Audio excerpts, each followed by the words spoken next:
Summer, an introduction. Summer beckons each and every one of us to its warm embrace. For many of us, it is the season we can most enjoy. The days are long and warm, and all manner of things become easier. Nature shows us her most colourful side as she fills the landscape with colours and textures of every hue. As for ourselves, we all seem a little more approachable, a little more likeable. For poets, the summer season conjures up many themes and images.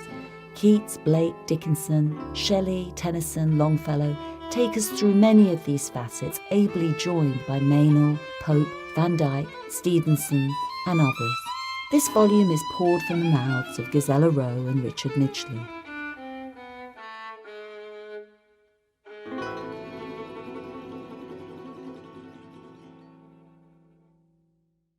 Shall I compare thee to a summer's day? Sonnet 18 by William Shakespeare. Shall I compare thee to a summer's day? Thou art more lovely and more temperate. Rough winds to shake the darling buds of May, and summer's lease hath all too short a date. Sometime too hot the eye of heaven shines, and often is his gold complexion dimmed. And every fair from fair sometime declines, by chance or nature's changing course untrimmed. But thy eternal summer shall not fade, nor lose possession of that fair thou owest, nor shall death brag thou wanderest in his shade, when in eternal lines to time thou growest. So long as men can breathe, or eyes can see, so long lives this, and this gives life to thee. Summer's Song by Ella Wheeler Wilcox. The meadow larks trill and the brown thrushes whistle, and from morning to evening fill all the sweet air. And my heart is as light as the down of a thistle. The world is so bright and the earth is so fair. There is life in the wood, there is bloom on the meadow. The air drops with songs that the merry birds sing. The sunshine has won in the battle with shadow, and she's dressed the glad earth with robes of the spring. The bee leaves his hive for the field of red clover, and the vale where the daisies bloom white as the snow, and a mantle of warm yellow sunshine hangs over the calm little pond where the pale lilies grow.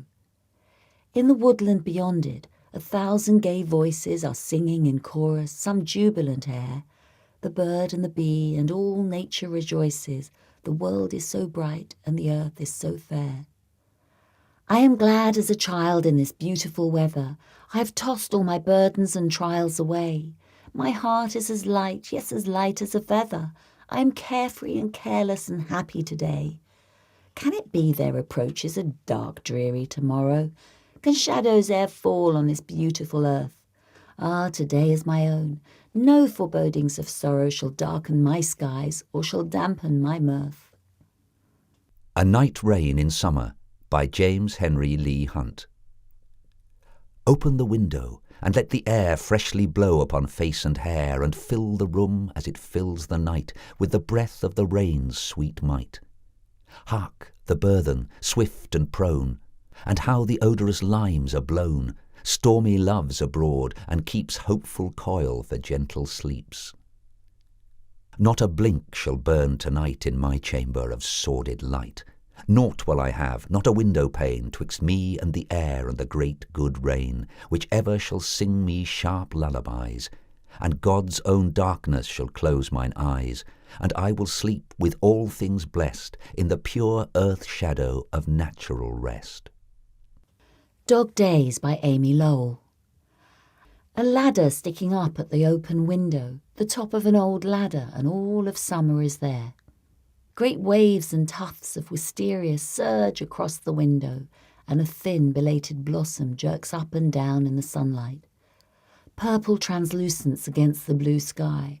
Tie back this branch, I say, but my hands are sticky with leaves and my nostrils widen to the smell of crushed green. The ladder moves uneasily at the open window, and I call to the man beneath, tie back that branch. There is a ladder leaning against the window sill, and a mutter of thunder in the air. Summer by Khalil Gibran. Let us go into the fields, my beloved, For the time of harvest approaches, and the sun's eyes are ripening the grain. Let us tend the fruit of the earth, as the Spirit nourishes the grains of joy from the seeds of love so deep in our hearts. Let us fill our bins with the products of nature, as life fills so abundantly the domain of our hearts with her endless bounty. Let us make the flowers our bed, and the sky our blanket, and rest our heads together upon pillows of soft hay. Let us relax after the day's toil, and listen to the provoking murmur of the brook. Summer is Ended by Christina Rossetti. To think that this meaningless thing was ever a rose, scentless, colourless, this? Will it ever be thus? Who knows? Thus with our bliss, if we wait till the close. Though we care not to wait for the end, there comes the end, sooner, later, at last, which nothing can mar, nothing mend. An end locked fast, bent we cannot rebend.